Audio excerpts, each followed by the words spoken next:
What's going on, everyone? Welcome to today's video. If you're new here, my name's Ben Richardson. I'm a personal trainer. I'm also a chemical engineer. And in today's video, I'm going to talk about how to boost your testosterone levels by walking.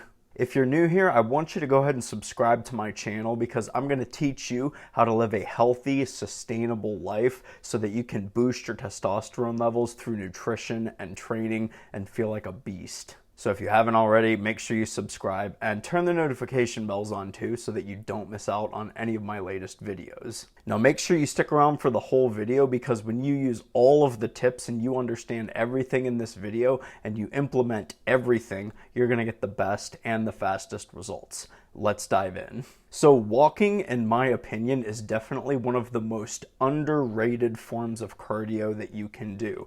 Now, I'm a big fan of high intensity interval training. I think that's fine. I'm not so much of a fan of endurance training, like just running. I mean, who thinks that's fun to just go run on a treadmill? Even running outside, like you literally just go run.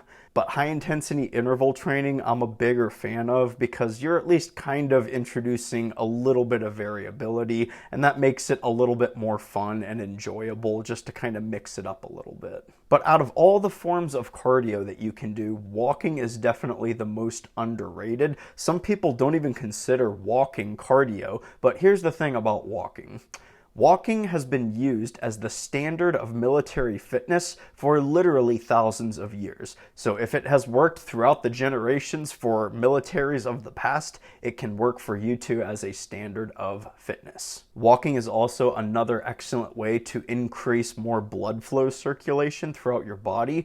And increasing blood flow throughout your body is very important for nutrient delivery. When your blood is pumping to all the areas in your body that it needs to be, your blood then can deliver those nutrients that are in the foods that you're eating and stuff like that. It can deliver those nutrients much more efficiently if your blood flow is sufficient. So that's a very important aspect. And that's why I think that just walking in general, if you're into strength training or weightlifting, walking on your rest days is an incredibly powerful way to recover from your workouts. Because again, for your muscles to recover from lifting heavy weights, there needs to be blood flow so that nutrients can get delivered to repair the tissues and the cells that you're damaging when you lift weights. In fact, one of the best things that you can do if you're into leg days and stuff and you do leg days, one of the best things that you can do to properly recover from a really hard and heavy leg day is to just walk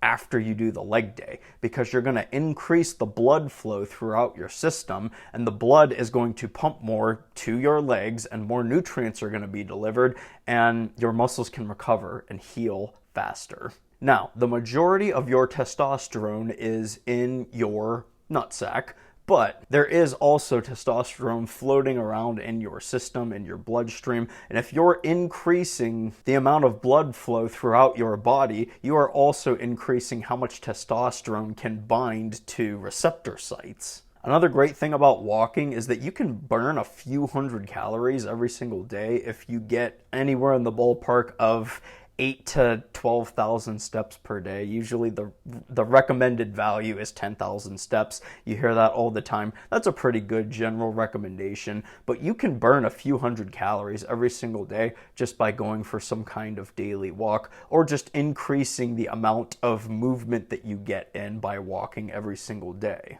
And the reason this is important is because it makes it easier to lean down and lose body fat, and the lower your body fat is, the higher your testosterone levels will be.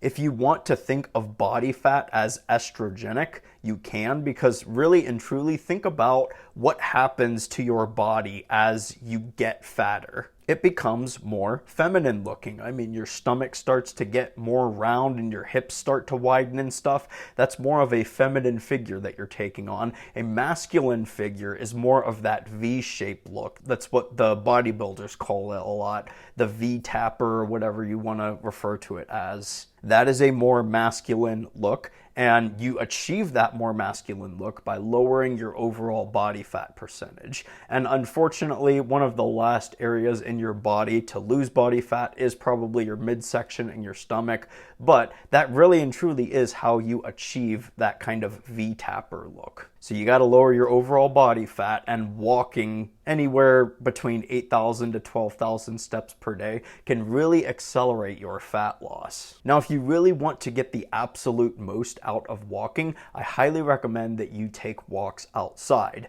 because getting that exposure to sunlight and getting that vitamin D in, vitamin D is incredibly powerful for testosterone synthesis. You hear it all the time how taking vitamin D3 supplements and stuff like that can increase testosterone, and that is in fact true, because vitamin D is a very important nutrient for testosterone synthesis. And the absolute best way that you can get your daily dose of vitamin D is just by going outside for about an hour or so. So taking a walk outside for about an hour, that's going to give you a whole lot of steps and give you enough sunlight exposure so that you can really get in a lot of vitamin D. And there definitely is something to be said about just being out in nature. I mean, I'm not really like a hippie dude or a woo-woo nature lover kind of dude. I mean, I like nature and being outside and stuff like that. But there really is something about the vibe of being outside in nature. I mean, there's plants surrounding you, giving off fresh oxygen for you to breathe in. So I'm not saying that you can't take advantage of walking if you're walking on a treadmill or something. I mean, there's advantages to walking on a treadmill. You can kind of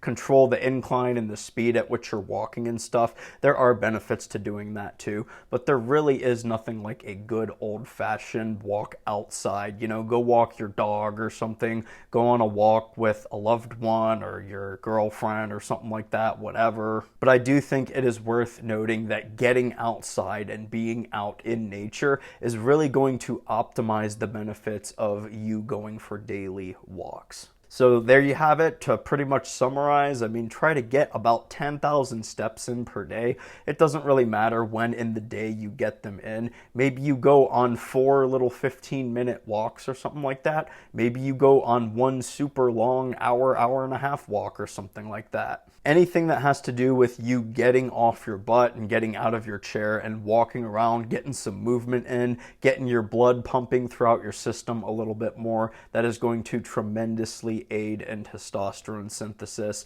and it's just going to make you feel better and more energetic in general. And having more energy, being in a better mood, and just feeling better overall, all of those are signs of nice, high, thriving, healthy testosterone levels. So give some of these tips a shot and you will be increasing your testosterone levels naturally in no time.